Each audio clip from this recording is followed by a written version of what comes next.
사랑하고 존경하는 220만 충남 도민 여러분, 존경하는 홍성현 의장님과 선배 동료 의원 여러분, 안녕하십니까. 충남의 수도 홍성 출신 국민의힘 이상근 의원입니다. 본 의원은 지난 제358회 도중 질문에서 내포 신도시 난방비 즉각 인하를 강력히 요구한 바 있습니다. 이러한 요구에 내포 그린에너지가 기존 계획보다 앞당겨 7월 1일부터 주택용, 업무용 연료금을 약 9.9% 인하하기로 결정한 데 대해 깊은 환영의 뜻을 표합니다. 아울러 이러한 결정을 이끌어내기 위해 애써주신 내포 그린에너지 관계자 여러분과 김태훈 도지사를 비롯한 집행부에 진심으로 감사드립니다. 하지만 내포 그린에너지가 지역민과의 상생을 실현하고자 연료금을 조기에 인하한 긍정적 변화에도 불구하고 본 의원은 여전히 남아있는 지역 환원 부재 문제와 지역 상생을 위한 충청남도의 보다 적극적인 중재 역할을 촉구하고자 이 자리에 섰습니다. 내포 신도시의 지역 난방을 책임지고 있는 내포 그린에너지는 2024년 한 해 동안 1,351억 원의 단기 순이익을 기록했습니다.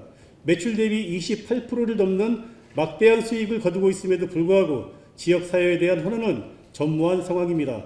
이는 단순한 기업 경영의 문제가 아니라 지역 상생과 공정성의 근본적인 문제입니다. 지역 주민들은 소음과 진동, 대기질 악화 등 내포 그린에너지 발전 시설로 인한 환경적 피해를 일방적으로 감내하고 있으며 독점적인 구조로 인한 높은 난방비 부담 등 여러 피해를 겪고 있음에도 불구하고 주민과의 소통 부족으로 인해서 어떠한 보상이나 지원을 전혀 받지 못하고 있습니다. 주민은 피해를 감수하고 기업은 막대한 이익을 독점하는 구조, 이것이 과연 공정한 상생이라고 할 수 있겠습니까? 더욱 심각한 것은 충청남도의 소극적인 태도입니다. 충청남도는 지분이 없으니 관여할 수 없다고 말할 수 있습니다. 하지만 도는 도민의 복리 증진과 지역 발전을 위해 적극적으로 개입하고 중재해야 할 책무가 있습니다.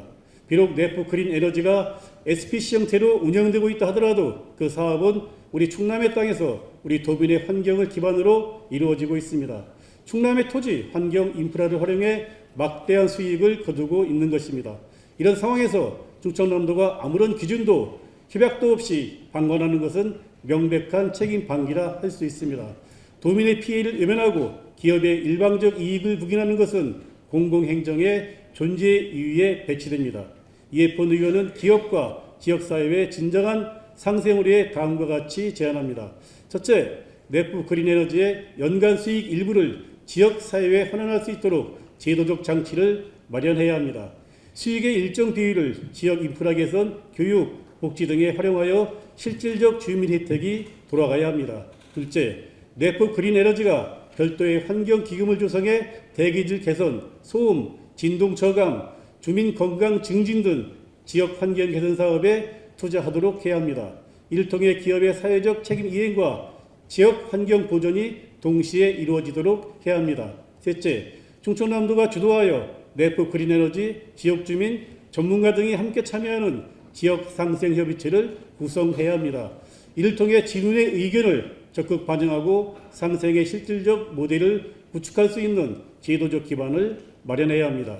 넷째, 소음, 진동, 대기질 등 환경 영향에 대한 정기적이고 투명한 모니터링 체계를 구축하고 그 결과를 주민에게 신속히 공개해야 합니다. 이를 통해 주민 불안을 해소하고 신뢰를 회복해야 합니다. 마지막으로 충청남도는 민관합동조사단을 구성하여 내포 그린에너지의 수익 구조와 지역기업 현황을 투명하게 공개하고 점검하는 등 적극적인 중재자 역할을 수행해야 합니다. 기업의 정당한 이익을 부정하려는 것이 아닙니다. 다만 그 이익이 만들어지는 기반이 도민의 불편과 피해 위에 놓여 있다면 그 수익의 일부는 반드시 도민에게 정당하게 돌아가야 한다고 말씀드리는 것입니다. 충청남도가 이 문제에 대해 보다 적극적이고 책임있는 중재자 역할을 통해 기업도 지역사회도 도민도 모두가 생생할 수 있는 윈윈 구조를 만들어가야 합니다. 오늘 제안한 주민환원제도 마련, 환경기금 조성, 지역상생협의체 구성, 지속적 모니터링 체계 구축 등 실질적 제도 개선 방안이 조속히 논의되고 실행에 옮겨지기를 강력히 촉구합니다. 끝까지 경청해 주셔서 감사합니다.